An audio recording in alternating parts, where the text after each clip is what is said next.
Hey guys, Annalise here. This is my very first No Makeup Monday video blog. You guys know I'm really big into getting real about what skin actually is and what it isn't and what it should and shouldn't look like.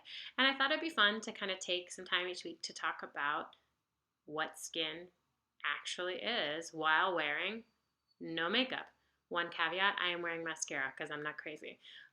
I think everybody should wear mascara.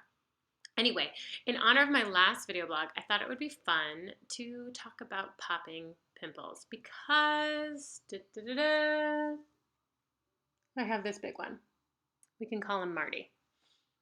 So here's the deal. You've all heard you're not supposed to pop pimples, and you really shouldn't. But the reason you shouldn't is because you don't know which pimples to pop and you don't know when or how to pop them. So let's walk through that. We're going to talk about three main different types of pimples right now. First is going to be papules. Papules are pimples, the little red bumps. They're slightly irritated. They maybe are congestion. They don't have a center. They're different than a whitehead. They're different than a blackhead. They're just a little mild irritation. Don't ever try to really pop those because you're just going to damage the surface layer of the skin, probably cause more inflammation or make it worse. So leave those alone. Papules, leave them alone. Pustules, like my friend Marty right here, have, as you might guess from its name, a little bit of pus in the middle of it. So they have a white center. That white center is the presence of bacteria, as well as lymphatic material and white blood cells, sebaceous material, other stuff that's just gotten stuck in the pore. We can extract that. We can let that go, and it reduces the inflammation and encourages it to heal faster when done correctly. So, Marty, let's get at this.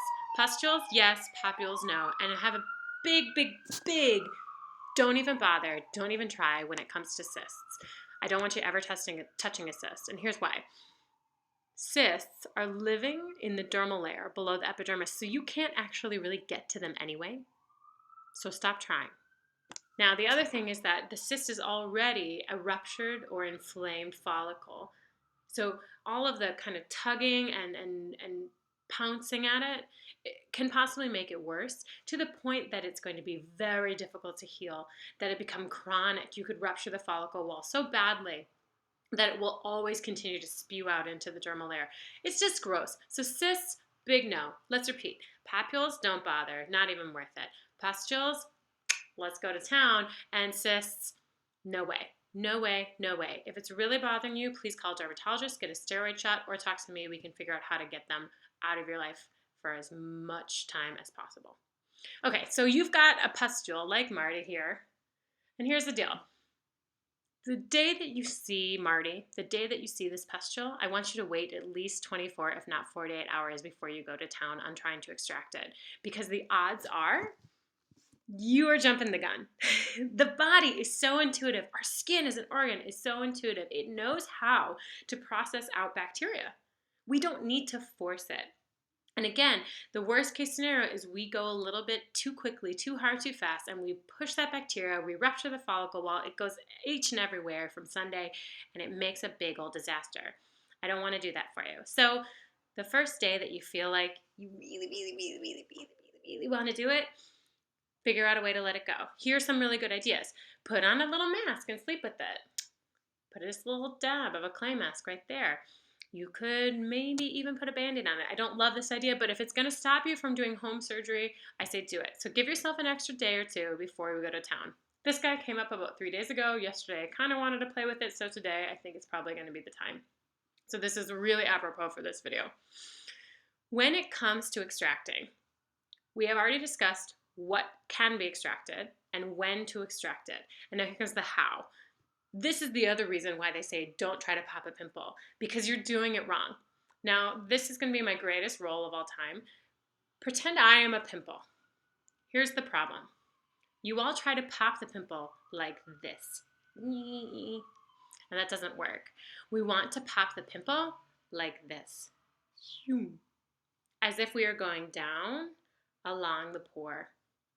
So you can use a tool called a comedone extractor. You've probably seen these before. Comedone extractors have a loop on each end. One is slightly larger, one is a little bit smaller than the other one, and you can just pick based on the size of the lesion which one you want to use.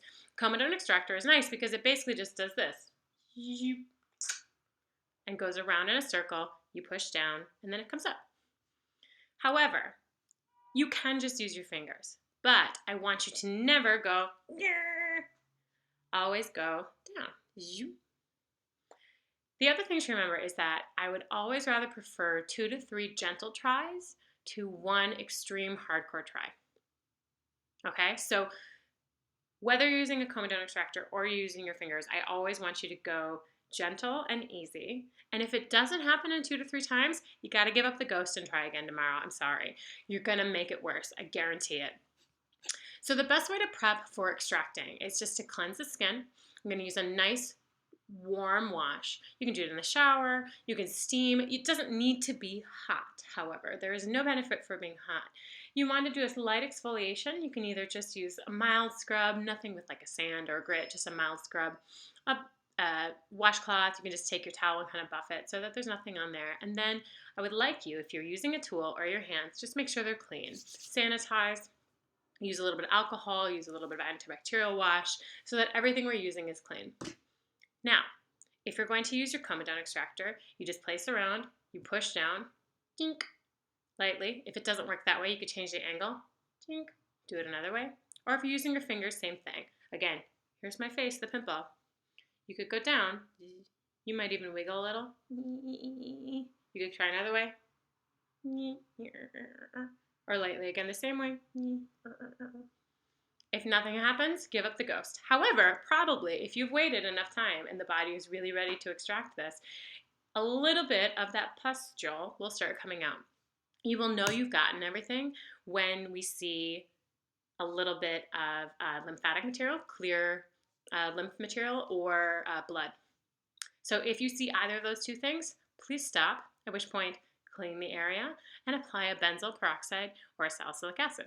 I've listed some things below that I can suggest. It all depends on your skin type and your irritation level, how much of each product you tolerate. We can talk about those. Feel free to contact me if you have any questions. But again, if it hasn't happened, I want you to just go back to basics. When we have a pimple, we want to put on a little bit of benzoyl, a little bit of salicylic, either or. You can use both, you can use one or the other, whatever your skin tolerates until it heals. So once we've extracted, once we've seen that blood, that lymphatic material, we've cleaned, we've treated with some sort of anti-inflammatory, benzoyl peroxide or a salicylic acid, then you can go ahead and cover it with a little bit of concealer and go about your day. Hopefully you haven't really done anything that has caused a massive irritation, and therefore it'll start to heal on its own within a few days. Always wear sunscreen. Our melanocytes are overperforming during this time, trying to protect from this inflammation. So we risk post-inflammatory hyperpigmentation so much more from the pimple itself, as well as that kind of extra home surgery that we've done. So SPF is super important. Apply it like it's your job. I love a good SPF for keeping that hyperpigmentation away. The other thing too I want to address real quickly before we're done is acne is not wet, so we can't dry it up. The skin, the top layer of the skin is also referred to as the acid mantle, meaning it is acidic, meaning it is slightly wet, a little bit damp, and we want it to be a little oily. That's what healthy skin looks like, is a little dewy. That's oily. So we never want to dry it up. Please never use anything with alcohol in it or anything that claims to dry, because that's not really what it is. It is bacteria, and we need to calm that inflammation. Also, I know some people sometimes do things like Neosporin. Neosporin, sure, it's going to help with bacteria, but it is a little bit of pore clogging. So depending on your skin type, you might not tolerate it. It may kind of just cause worsening of the whole reality. If you have had an experiment gone bad, you might need it to kind of cover up now the wound that you have made from your home surgery. But I would advise against a Neosporin. I do sometimes like a zinc oxide, though it too can be a little bit pore clogging. Tea tree oil is another option. Always use it in a carrier oil so that it's not super concentrated. That super concentrated little bottle of tea tree oil can be too much for the skin to handle. And never use toothpaste. Toothpaste is for your teeth. There are fragrances in toothpaste, there's color, there's all these things that the skin does not want to have anything to do with. I wouldn't bother. A well-formulated benzoyl peroxide is the gold standard. Tea tree oil is a beautiful natural alternative, and salicylic acid is great no matter what type of skin you have, I believe.